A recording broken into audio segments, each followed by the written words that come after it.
अस्सलाम वालेकुम everyone, welcome to my YouTube channel digital Kashmala. I hope and pray कि आप सब लोग जहाँ कहीं भी होंगे खैरियत से होंगे। आज हम देखते हैं एक्सपेरिमेंटल साइकोलॉजी PSY 402 का lecture 25 and the lecture is sense of smell.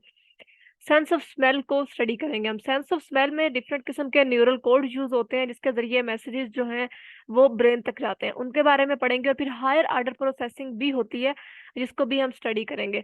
Sense of smell में सबसे पहले बात हो रही है फंक्शंस ऑफ अल्फैक्शंस की। अल्फैक्टरी सेंसेस एक ऐसा मतलब क्रूशियल होते हैं बहुत सारे स्पीशीज के सर्वाइवल के लिए। ऑल्फैक्शंस तब होते हैं जब कोई भी केमिकल मॉलिक्यूल्स जो है वो हमारी बॉडी के अंदर एसिमिलेट होते हैं। गेट कीपर्स के तौर पर ये काम करते हैं, डिटेक्ट करते हैं गुड एडोर्स को that need to be consumed and detect करते हैं उन थिंग्स को that are bad for our body. Pleasant and unpleasant smells have association and memories. कुछ अच्छी टेस्ट की चीजें और कुछ जो है जिनका टेस्ट हमें अच्छा नहीं लगता, उस तरह की सॉरी टेस्ट नहीं स्मेल, कुछ अच्छी स्मेल की चीजें और जिनकी खुशबू अच्छी होती है और जबकि जिनकी खुशबू अच्छी नहीं होती, बदबूदार चीजें, हर दोनों की ही अपनी एसोसिएशंस होती हैं, अपनी यादें रह जाती हैं हमारे माइंड में। न्यूरोजेंसिस जो है ये सेंस रिसेप्टर्स होते हैं जो टेस्ट के लिए और स्मेल के लिए किसी भी हार्मफुल मटेरियल्स के लिए एक्सपोज होते हैं, जैसे बैक्टीरिया और डर्ट वगैरह। ये जो रिसेप्टर्स होते हैं ये मतलब के बढ़ेंगे भी, डेवलप भी होंगे और फिर खत्म हो जाते हैं। अदर रिसेप्टर, जबकि जो दूसरे रिसेप्टर्स होते हैं जिसमें विजन, हेयरिंग एंड स्किन वो प्रोटेक्ट करते हैं।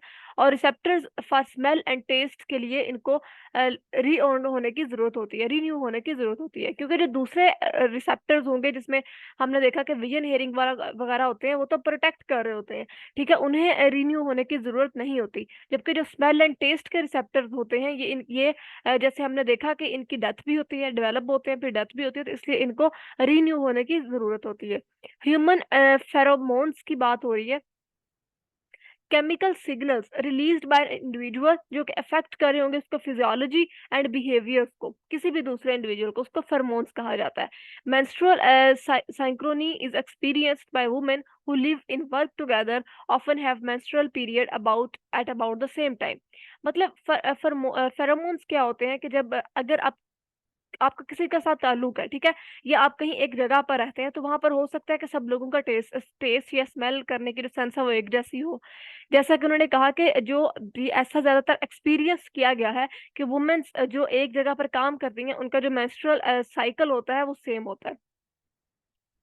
रैट्स जो होते हैं आर 8 to 50 टाइम्स, उनकी जो अडोर को सेंस करने की सलाहियत होती है, एबिलिटी होती है, वो ह्यूमन से ज्यादा होती है, 8 to 50 times.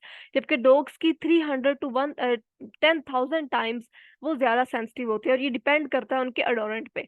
Humans have far fewer receptor fewer receptors than dogs.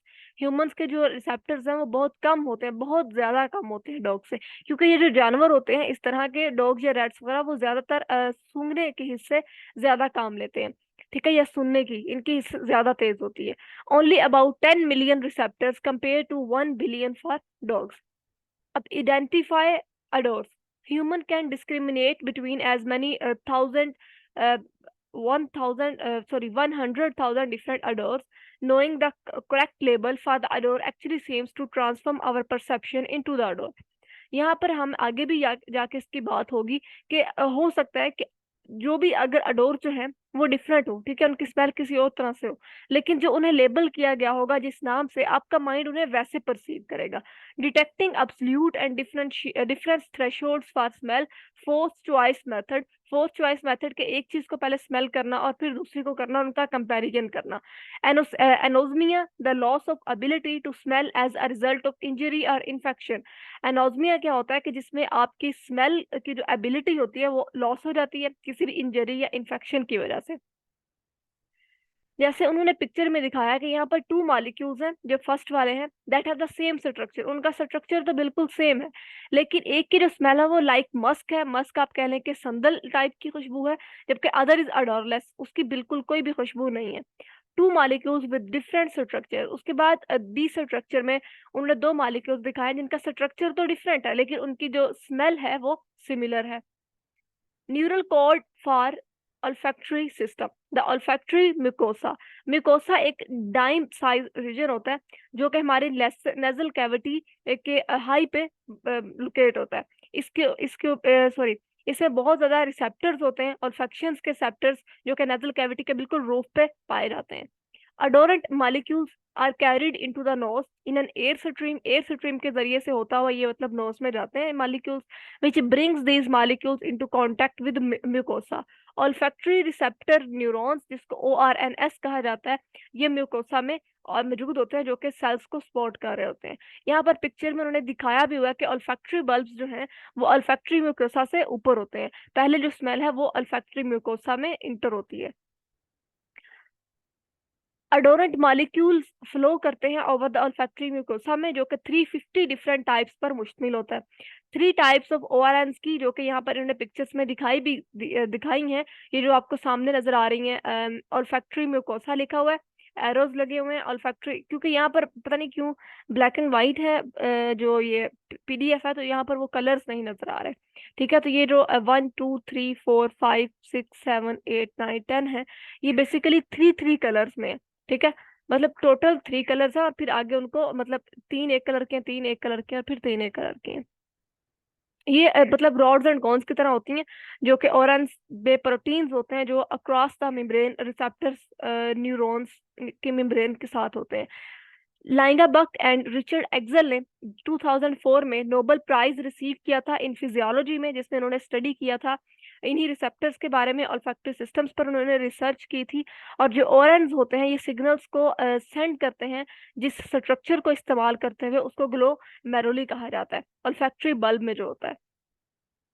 जब apportion of mucosa 350 types orange की जो हमने देखी थी, वो अबाउट 10,000 ऑफ ईच टाइप उस हर किसी की होती है।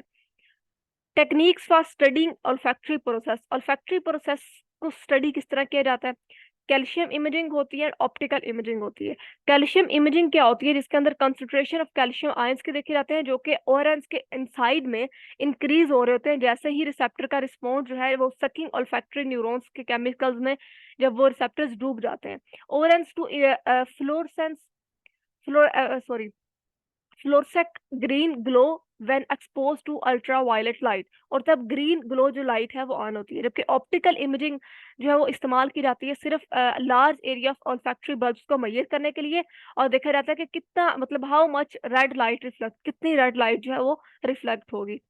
हायर ऑर्डर ऑल्फैक्टरी प्रोसेसिंग में मोड ऑफ ऑल्फैक्टरी परसेप्शन जो है वो सिर्फ इस पे रिलाई नहीं करना, बल्कि वो उस प्रोसेस पे रिलाई करता है, जो कि ऑल्फैक्टरी रिसेप्टर्स में उसके पैटर्न्स के बियॉन्ड उसकी फायरिंग हो रही होती है, जिसके अंदर कॉर्टेक्स भी इन्वॉल्व होते हैं, और ये रिस्पॉन्ड करते हैं मोर कॉम्प्लिकेटेड और ओडोरेंट्स को, मतलब जो एक जैसी स्मेल्स होती हैं उनके अंदर हम डिफ्रेंशिएट करते हैं डिफरेंट किस्म की।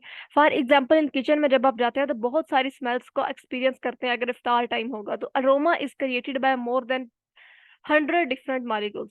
तब किचन में डिफरेंट स्मेल्स होंगी, कुछ कबाब के फ्राई होने की स्मेल होगी, कोई फ्रूट चाट की स्मेल होगी, या फिर अगर कोई चीज जल गई है तो उसकी अलग स्मेल होगी। तो वो आप लेकिन एट अ सेम टाइम आप अरोमा की वजह से आप डिफरेंट स्मेल्स को भी मतलब वो फील कर रहे होते हैं, उनको सूंघ रहे होते हैं। The under side of the brain showing the neural pathway, brain के नीचे जब वो दिखा रहे हैं एक न्यूरल पाथवे ऑल्फैक्शंस के लिए, और द लेफ्ट साइड पे टेम्पोरल लोब जो कि डिफ्लेक्टेड कर दी गई है ताकि ऑल्फैक्टरी कॉर्टेक्स को क्लियरली एक्सपोज किया जाए, वो नजर आ सके। Flow diagram of the pathway of for olfaction, कुछ एग्जांपल दिए हुए हैं कि for example when an onion smell is labelled pizza, एक अनियन की स्मेल है लेकिन आप उसको लेबल पिज्जा के तौर पर कर देते हैं, तो लोग उसको पिज्जा और फिर दूसरी तरफ एक में अनियन की स्मेल को पिज्जा से लेबल कर देते हैं, दूसरी तरफ उसको बॉडी एडोर से, मतलब जिस्म की स्मेल जो होती है, बॉडी की स्मेल जो होती है उससे कर देते हैं, लेबल कर देते हैं। अब जब जहां पर पिज्जा लेबल किया हुआ है उसे लोग फिर भी एक अच्छी खुशबू कंसीडर करेंगे अकॉर्डिंग टू द पॉजिटिविटी, लेकिन जैसे ही बॉडी एडोर जहाँ लेबल किया होगा उसको अपने माइंड के मुताबिक उसको मतलब बदबूदार उसको महसूस करेंगे। तो यहाँ से हमें ये पता चलता है कि एक तो इंसान अपने एक्सपीरियंस की बेस पर भी स्मेल करता है, दूसरा उसका माइंड में जो न्यूरल एक्टिविटीज हो रही होती हैं, उसका मैसेज दे रही होती हैं, उसके मुताबिक जो माइंड कहता है वो उस मैसेज को भी कंसीव करता है। बहुत सारे मॉलिक्यूल्स जो कि क्रिएट करते हैं एक सिंगल परसेप्शन, जैसा कि कॉफी है या कबाब है। We have the ability to separate odours from one and other in the environment. ठीक है, अगर एक जगह पर कॉफी भी है या कबाब भी है तो बहुत सारे मॉलिक्यूल्स होंगे जो कि एक सिंगल परसेप्शन के साथ आपके उस स्मेल को, आपको उसको फील करवा रहे होते हैं। Participants smelled the test odor. They saw the word cheddar cheese on the same trial and the body odor on the other trial. जैसे हमने पहले भी देखा कि अनियन पिज्जा लेबल कर देंगे या उसको बॉडी एडोर कर देंगे, तो यहाँ पर चेडर चीज कर देंगे या बॉडी एडोर कर देंगे ट्रायल्स में। तो फिर उसमें एक्सपीरियंस किया गया कि जो चेडर चीज वाले थे उसमें जब जहाँ पर चेडर चीज इसको एडोर सॉरी लेबल किया हुआ था, उन्हें वो स्मेल ठीक लगी। ठीक है, जिस तरह अब मैं आपको एग्जांपल देती हूँ कि जामे शीरी होता है। जामे शीरी को अगर खांसी का सिरप कह दिया जाता है, तो वो जब आप पिएंगे तो आपको आपका माइंड आपको इस तरह से मैसेज देगा कि वो आपको उसके अंदर से थोड़ा ऐसा टेस्ट आएगा कि वाकई खांसी का सिरप है। Higher order olfactory processing, higher order olfactory processing किस तरह से होती है कि हम डिफरेंशिएट करते हैं बहुत सारी डिफरेंट स्मेल्स को। जैसे कि हमने अरोमा पढ़ा भी किचन में। ऑल्फैक्टरी स्टिमुलस जो है वो एक्टिवेट करते हैं बहुत सारे एरियाज को ब्रेन में, जिसमें लोग जो है वो पास्ट एक्सपीरियंस की बेस पर और एक्सपेक्टेशंस की बेस पर भी इन्फ्लुएंस करते हैं परसेप्शंस को। लेकिन अगर कोई ऐसा इंसान है, मतलब आपको पता है कि कबाब की स्मेल किस तरह की होती है, ठीक है, क्योंकि आपने एक्सपीरियंस की हुई है, तो जहां पर आपको कबाब की स्मेल आएगी तो आपको मैसेज आपका माइंड जो है वो कन्वे करेगा आपके पास्ट एक्सपीरियंस की बेस पर, और आपको पता चल जाएगा ये कबाब की स्मेल है।